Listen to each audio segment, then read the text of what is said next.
So even sugar, for example, people who have problems with inflammation due to sugar.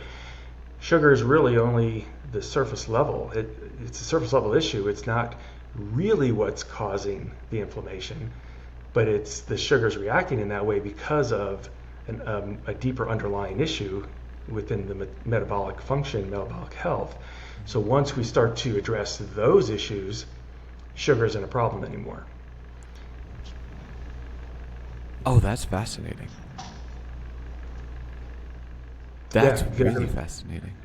Yeah, because we look at a lot of the society and just like the health industry. It's oh, sugar's bad, sugar's bad. It's only bad is because we're eating these other things that are truly bad, and it's causing sugar to act in a negative way, where sugar is actually a healing food, and it helps us because it's what starts cellular respiration. It's what starts our entire metabolic system and how our body functions. So we need it in order to initiate cellular respiration to be able to produce heat, and produce energy in the mitochondria through ATP, and then just so on. It's just kind of a domino effect, and it regulates your thyroid hormones, so that we are, our internal functional system is healthy. So looking at the things that really affect sugar and cause it to act in a negative way, it's a lot of the seed oils and the vegetable oils and the polyunsaturated fats that the health industry is saying is healthy, but they're all processed. So they're really not healthy, because prior to the use of those, we really didn't have a real huge obesity and heart disease problem. Now we do. But we have all these foods that are low fat, low sugar, low calorie, like I said, low fat, all that, and we're still have more obesity now than ever.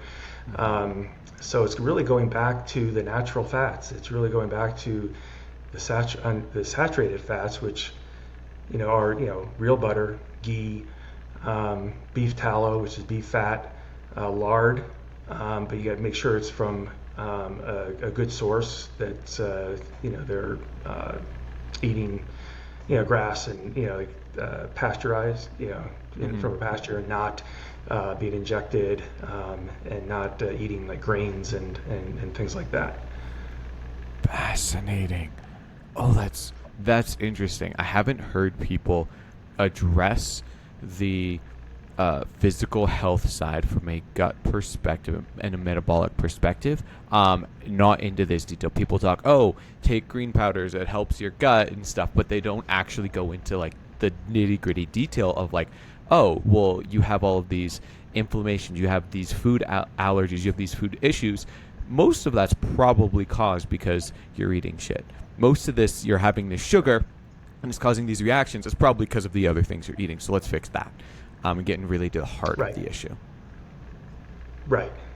It's, because in dairy and all these things, that the carbohydrates, like these things are demonized, like, oh, you have to go low carb, or you have to, eliminate dairy and sugar. And really, when you look at, society back in the early 20th century, we didn't have all these additives and processed foods, and we didn't have vegetable oils and seed oils and all those things. But when you see pictures from that era, you really don't see very many people who are overweight. So it's kind of, you look at it and you're like, okay, then what changed? And what changed is they started adding all this stuff to the food so that it would stay longer on the shelves, and all it's doing is causing us health problems. And there are 11 chemicals that the Americans, put in our food, like the manufacturers, that are banned in 30 countries. I just last week, my girlfriend and I were going through an article and read something like that, and we went through them and we're like, oh my God, wait, how is this normal? This is wild. Yeah. And that's why people can go and travel, like say to Europe, Hmm. eat the same or even more because they're on vacation, they're indulging, and they actually lose weight, Yeah. Yeah, and then I they come we back.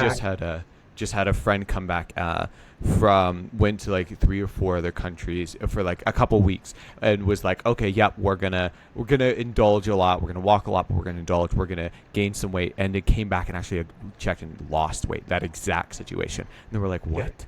Yeah, yeah, yeah, yeah. Because the chemicals that we use in our food are contributing to poor health and obesity, and talking about metabolism and like metabolic function, excuse me, metabolic health. Metabolism isn't just the mechanism that allows us to lose weight, but it is the entire health of our body. So it is really what our what a healthy body is, and when we're looking at, okay, what is true health, it's a healthy functioning metabolism. And so as we get older, people say, well, I'm getting older and that's why my metabolism is slowing down. Well, that's really not true. There are other factors in why metabolism is slowing down. As we get older, sometimes a lot of us become more inactive. We're not, of course, not eating correctly. We're not eating enough a lot of times. A lot of people are skipping meals because they're too busy. Again, going back to that grind yeah, mentality, and we're just work, and I don't have time for lunch. I don't have time, and you're skipping meals. So that's affecting your metabolism. It's damaging the metabolism. It's resetting it to a lower um, state each time, and it's especially when somebody's going on a diet and they're using these quick fix fad diets that are restricting calories so much. What's happening? They just keep lowering that set point of your metabolism, and then they gain the weight back because the majority of people do, plus about 10%. And then they go back to a similar type diet or that same diet because they think it worked before, and it ends up being more difficult to lose weight the second time, and then the third time and the fourth time because you just keep resetting because you have to keep restricting more and more in order to get the body to respond. And then it gets to a point where it's not going to respond anymore. right. So how do you break that And cycle? That's a it really could be death. And death could be the Yeah. end. Oh, totally, totally. So how do you break that cycle? Because that's a very common. I know many people, personally, that have gone through that cycle.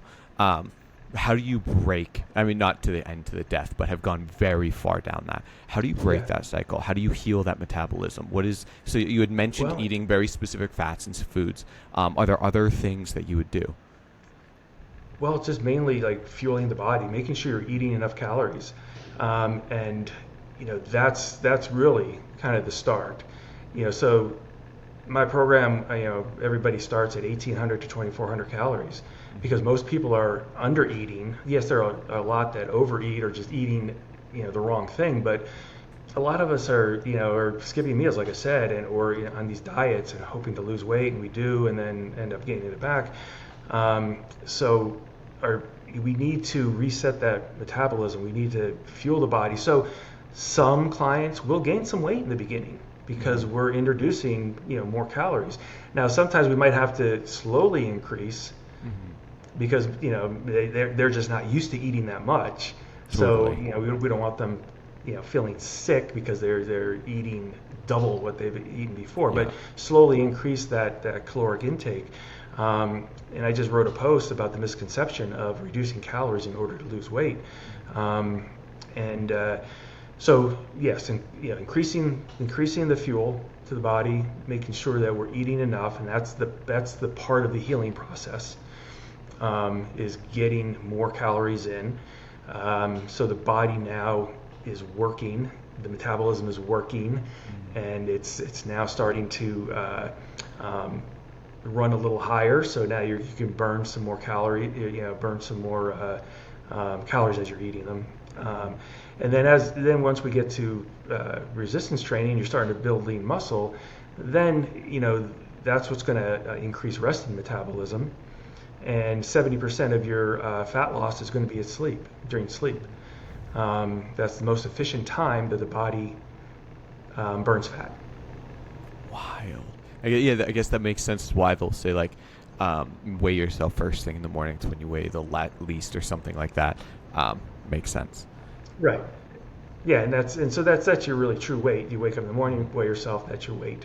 Um, but yeah, because people, the misconception also is, well, I'll just work out more and burn more calories, and that'll allow me to lose more weight. Well, no, that's very inefficient. Yes, you're going to burn calories, but you're not going to do enough to really make any type of difference. What you're doing is, with resistance training, you're tearing down the muscle while you're working out. So at rest is when the muscle is being rebuilt.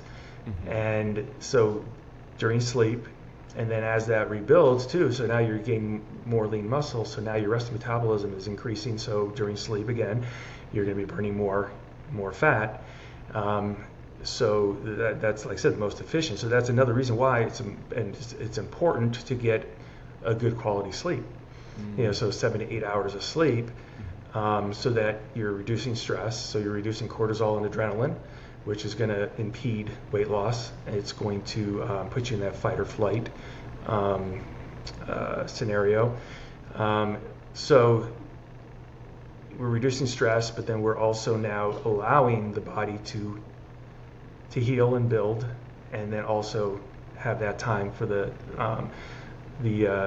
fat loss to happen. Right. That is very fascinating. That is a really fascinating approach, and it's a really holistic approach by the sound of it.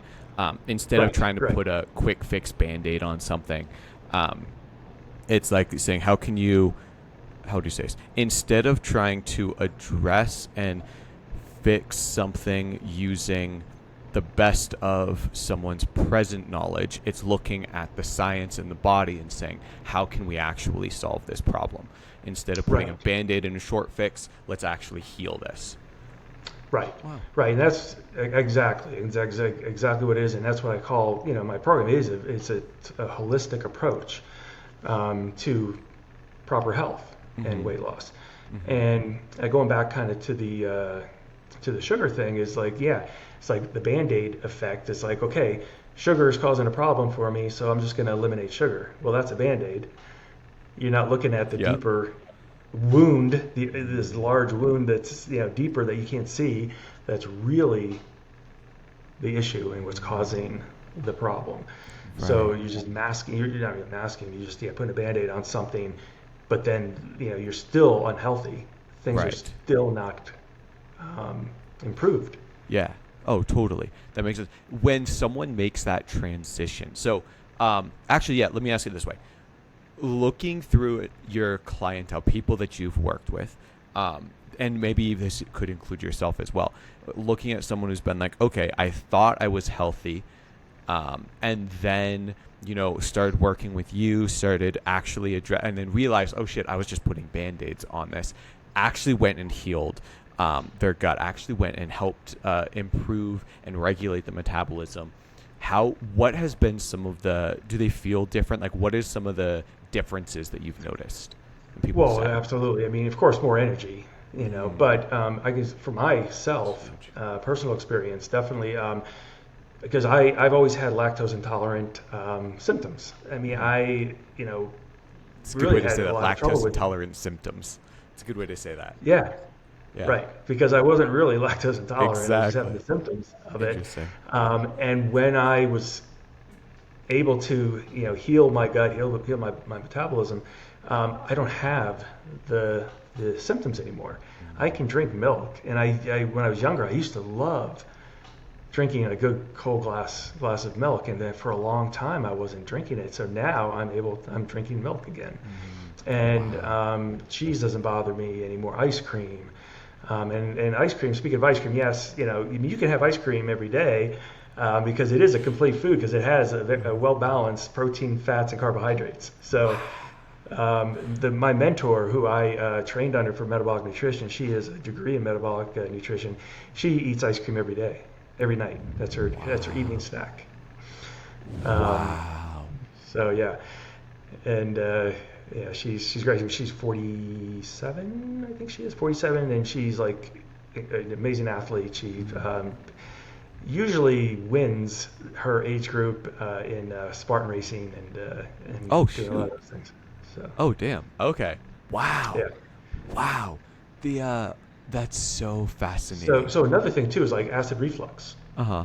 Okay, yep. I've suffered with acid reflux also, but that's another symptom of poor metabolic health. So once, because like people are like, oh, I can't drink orange juice. Orange juice is very good for you. It's, not from concentrate, pure orange juice. But it gives me, acid reflux, heartburn. But once things are healed and things are going in that direction, you can drink orange juice. You can drink or eat oranges, citrus, or whatever, spicy food, whatever gives you heartburn. It's going to subside, and I don't suffer from heartburn like that Yeah. Yeah. anymore. So yeah, it's a lot of things, and there's a lot of other things.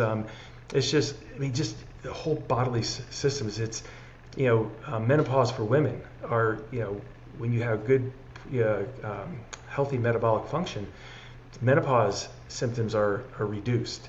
Men with erectile dysfunction, it helps there. All this is because of poor metabolic health. Better skin, hair, and nails, of course. Libido, having a higher sex drive. With increased metabolic function, metabolic health. So there are a lot of things, and it's also we look at body temperature too when looking at health and making sure that our body temperature is because most people, like if you're always cold, your nose is always cold, your hands, fingers, that means there's an issue. There's this poor metabolic health, and we need to, because there's not enough heat generating. So we want to, once we increase and improve metabolic function, then you start to feel warmer. Interesting.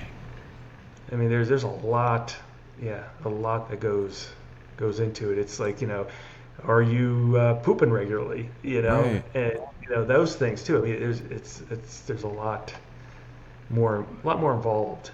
Yeah. Yeah. For a very holistic health, like heal the whole person, as opposed to Right. just like, okay, here's a Band-Aid on something. Wow. Right, and not to say anything negative, like with personal trainers and stuff. I mean, they deal with people going to the gym. They're helping them with the workout program, and some of them may do a little nutrition stuff, but not a lot. But that's just kind of one part thing. of it. Yeah. So with coaching, yes, it's a total whole body holistic approach, really tackling things at different angles, all Yeah. angles. Yeah. To make sure that they're going to succeed, and it's going to be sustainable. Yeah. What would be really interesting is seeing how that impacts someone's like trips to the hospital or someone's medical bills or something. Because that alone, I'm sure there's a lot of people where it's like, oh, cool. Most when they go through and you heal your gut and then you start actually like losing some unhealthy weight, putting on the muscle, you start transitioning, your cortisol starts to drop. I'm sure that dramatically affects the medications they're taking, the ability that, or how often and what they go for the hospital, which dramatically, just it makes it probably pays for itself at that point. Absolutely, because right, I mean, you're going to get off medication, and even like diabetics. I mean, you can reverse type 2 diabetes with improving your health, and a lot of people will come off insulin. And the other thing too is with improved metabolic function, diabetics can have sugar, they can have carbohydrates. They don't have to restrict like they're having them do, because once their body is healed metabolically, it's going to stabilize the blood sugar levels. Interesting. Okay, this is Because fascinating. there are clients. I had a client who, yeah, her A1C dropped um, when she went away, and she just ate whatever she wanted, like basically carbohydrates, and Yeah. instead of restricting them, and her numbers, improved. And it's just doing it the right way. But the medical industry and the fitness industry, I mean, I feel that they want you in this. They want you to continue to be sick so they can, Yeah. provide medication. Yep. Yep. So that's a band-aid. They're not treating, the actual um, uh, problem. They're just putting a band-aid on the symptoms. Totally. Um, so, and then, the health industry, or, the health and fitness industry, they want you to keep coming back and doing this other diet, the next diet, the next diet, because there's money the in next that. supplements. They don't want you to be, right, supplements and all that stuff that you have to continue to take in order to keep yourself where you are. And instead of being able to heal the body, heal the metabolism, and be able to live your life the way you really truly deserve to live it without having to worry about what you're eating. I mean, yes, you're not going to go out and then start eating crap again, but you can have all those foods that you enjoy because your body is healed, the metabolism is running at a very high efficient level, that you can work out less and eat more and not really have to worry about it. You can go to a function and not sit there and stress and say, well, there's nothing here on this buffet that I can eat. You can eat it, and your body is going to take care of it because you've done the work to heal it. That is incredible. That's the mic drop. That's where we're ending. Done. That's fantastic. If people want to join this coaching, where can they find you? How can they get a hold of you? How can they learn more? Yeah, I had to read it off my paper here, but Fair. yeah, it's Frank Dominick. My email is frankdominickcoaching@agelessadventure.online. I know it's a long email. I probably should have shortened it. Website is agelessadventure.online. So you can go onto my website, check that out. I have links there that you can book a call. Also, you can just call me or text me at 570-600-6. What is that? I can't even see. 6552. So 570-600-6552. Perfect. And then, Frank. of course, on Facebook, Instagram, Frank Dominick Coaching on Instagram, and Frank T. Dominick on Facebook. Perfect. Thank you so much for your time, Frank. I appreciate it. This was really insightful for me. Oh, thank you. I appreciate you having me on. I really, it was an honor to be here, and I really enjoyed it. Thank you.